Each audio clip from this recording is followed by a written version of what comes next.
Well, it's nice to be with you again. My thoughts this morning were prompted by a couple of things. A few weeks ago, I was sitting at the bedside of a friend of ours, a believer, a lovely sister in the Lord. And she was in a hospice, and I was chatting to her, and she was just wanting some reassurance around heaven. I don't think it was the idea of the fact that she was going to heaven, because she was longing for that. But I think, like most of us, the whole process of dying and going to heaven is that which maybe gives us a bit of fear. And then, when you're getting on in life, and you become grandparents and everything else, and you good folks here are well acquainted with most of my grandkids now.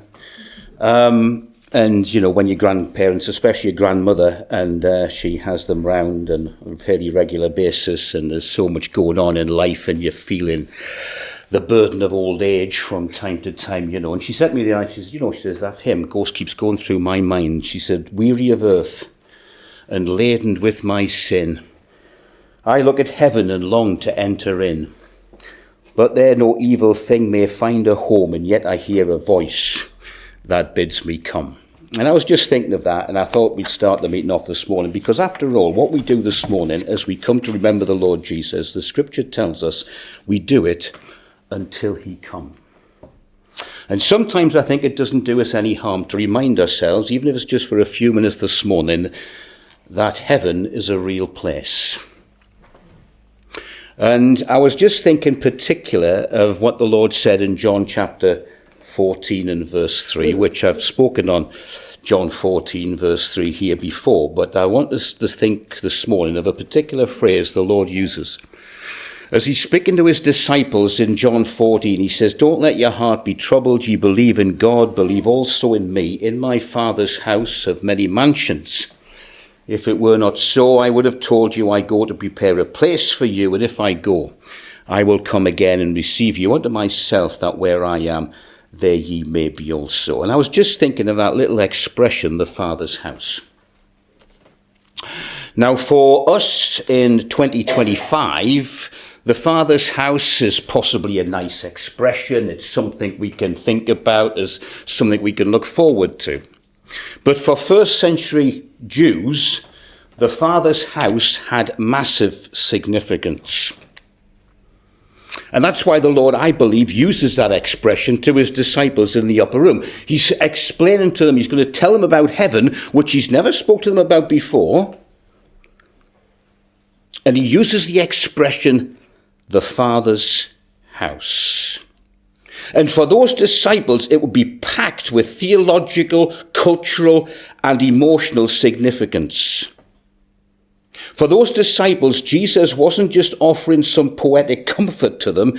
He was actually anchoring his promise in a concept that would have resonated with them in a very profound way. Two or three things that would have resonated with the disciples around the Father's house, the significance of which might not have struck us here in 2025.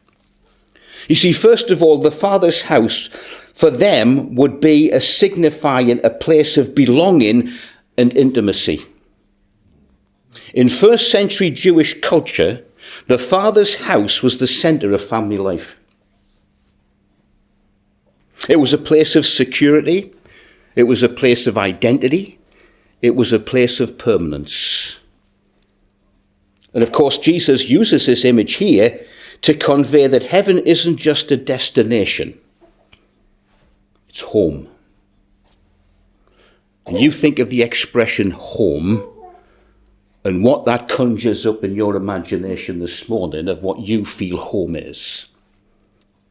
You go away on holiday, you go away for various reasons, you go away for work, and you come back and you're coming home. Home. Even if you've been abroad enjoying the sunshine in November, there's still something precious about the fact I'm coming home. And so for those disciples, when the Lord Jesus speaks about the Father's house, it was a place of belonging, it was a place of intimacy that would have really resonated with them. But of course, it was also a prepared dwelling. The Greek word for house and for mansions or rooms means a dwelling place or abode. This wasn't a caravan. It's not a tent. It's not something that we can get up and pack up and walk away from. This is a house. It's a building in the sense of it's permanent. And of course, when Jesus here in John 14, he promises he's going to prepare a place for us. And it speaks of that which is permanent. It also has the idea of actually when in this house there's been care gone into it. It's an intentionally prepared place. And so for the Christian, we look forward not only to home, but we look forward to a permanent place of residence. Of course, the Father's house would also, for the disciples, have echoes of the temple in the sense that the Lord Jesus uses it in John chapter 2, and he refers to the temple as his Father's house. And the idea behind the temple, of course, was the idea of God dwelling with his presence among his people. The temple was the place that was built so that God could dwell with his people. However, in John 14, when the Lord uses the expression the Father's house, he's shifting from the physical temple, as he was in John chapter 2, speaking about the temple. And it's now a heavenly reality. It's a place where God dwells and where we will dwell with him. This is wonderful, isn't it? On a cold, damp November Sunday morning. It's the place where God is. And that's the place we're going to. And by the way, it could be today. But of course, there's also the idea in the Father's house there would be some marriage imagery for them as well. Because in Jewish wedding customs, a bridegroom would leave to prepare a place in his father's house for his bride, and then he would return to bring her home. Now, for some women, I suppose that must be the whole idea of that must be the fact that you start your married life in your father-in-law and mother-in-law's house. But that was Jewish custom. The bridegroom would go to prepare a place in his father's house for his bride, then return to bring her home. That's a lovely picture, isn't it? Because this morning at the right hand of God, there's a divine bridegroom. And he's gone to prepare a place for his bride, the church. And this, I guess, adds a different layer to it as well. This is covenantal love. This is anticipation. And there's a man waiting till his enemies be made the footstool of his feet. And he's waiting for that moment when he will step off the throne. And the Lord himself shall descend from heaven with a shout, with the trump of God. The dead in Christ shall rise first. And those of us who are alive and remain will be caught up together to meet the Lord in the air. So shall we ever be with the Lord. Of course, the idea of father and household also emphasizes our adoption through Christ. We're his. We can call him Father. The Apostle Paul speaks about that, doesn't it? He speaks about the fact that we have received the spirit of adoption by whom we cry, Abba, Father. And that's a lovely expression in itself. It has warmth. It's the idea of a child running towards dad as he comes home from work or being away and wraps their arms around his leg. The nearest word for father we have, as it is in the Greek here, the nearest word we have in English is daddy. Now you think of that imagery. I'm not saying we call God daddy, don't get me wrong. But the imagery, that's the imagery. It's warmth, it's affection, it's love. It's everything that actually is implied in that expression. And we can call him Father.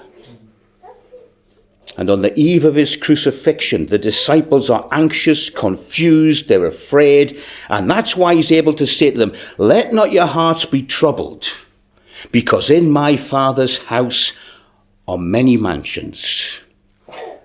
It's a promise of presence. It's a promise of peace. It's a promise of permanence.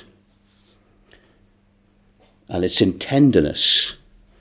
The Lord Jesus is saying to his disciples, look, you're not losing me. I'm going away, but you're not losing me. I'm making a way for you to be with me forever. He was going to the cross. At the cross, he was going to prepare a place for them in heaven by dying on the cross and making a way into heaven. And then, of course, he went back into heaven with his very presence, and he took into heaven something that had never really been there before. And because he's there, we have the guarantee that one day we shall be there too. What does Paul tell the Philippian Christians? Our citizenship is in heaven, and we eagerly await the Saviour from there, the Lord himself. Paul, writing to the Corinthian Christians, he says this, and it's a lovely expression. He says, no eye has seen what God has prepared for those who love him. Wonderful. The start of our meeting this morning, we're here to remember the Lord Jesus. We're here to remember his sacrifice upon the cross, in particular when we take the bread and the wine. We're here to remember everything there is to know about him, all that we've enjoyed of Christ through the week. We have this opportunity on a Sunday morning to come like this and to present to God the thoughts that we can have about his Son. But, as we said at the start, let's remember, Paul reminds the Corinthian Christians we do this until he comes. One day faith, which is what we act on now, will give place to sight. All the weariness of earth, and we all feel it sometimes, don't we? Let's be honest. It'll be over. Sin, which comes into our lives sometimes when we least expect it and don't want it. But that's the flesh. We have the old man. That'll be gone forever. We'll be with him. We'll be like him. And we will enjoy his presence forever in glory. What a tremendous privileged people we are. And what a future to look forward to. As once again, we're given this wonderful opportunity of coming like this as just a fellowship of believers to remember him in all that he is, in all that he's done, and in all that he is doing for us on a daily basis and will do in the future, as we long for the day when we shall see him. Amen.